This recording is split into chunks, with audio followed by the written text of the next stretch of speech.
এত সুন্দর একটি মসজিদ আপনারা দেখতে পাচ্ছেন।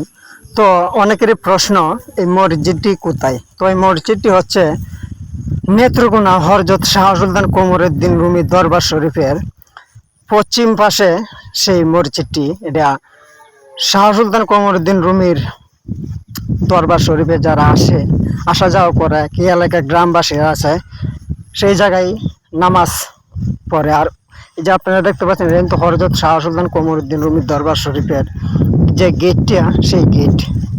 এখানে কিন্তু যারা কিছু এই যে আপনারা পুরো ভিডিওটা দেখবেন, এই যে দেখেন, এই হলো শাহ সুলতান কমরউদ্দিন রুমির দরবার শরীফের প্রথম গেট।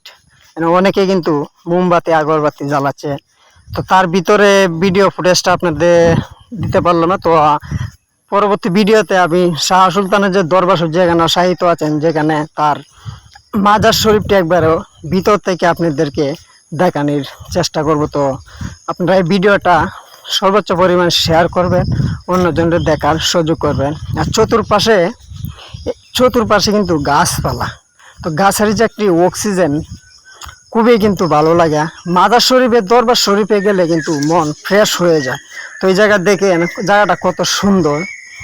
এই জায়গায় কিন্তু যদি আপনি এক সময় আসেন, ঘোরাফেরা করেন, আপনার কাছে অনেক ভালো লাগবে। অলিদের দরবার কিন্তু খুবই একটি শান্তির, শান্তি। এই জায়গায় গেলে আপনার মন যত কষ্ট হয়ে আসে, এই জায়গায় গেলে কিন্তু আপনি সব কষ্ট ভুলে যাবেন।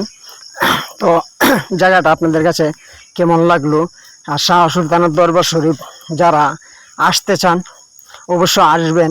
নেত্রকোনা মদনপুর হযরত শাহ সুলতান কমরউদ্দিন রুমির দরবার শরীফ, এই জায়গায় অবশ্য আপনারা একবার হলো আসা, ঘুরে যাবেন, আপনাদের ভালো লাগবে। আর ভিডিওটা সর্বোচ্চ পরিমাণ শেয়ার করবেন।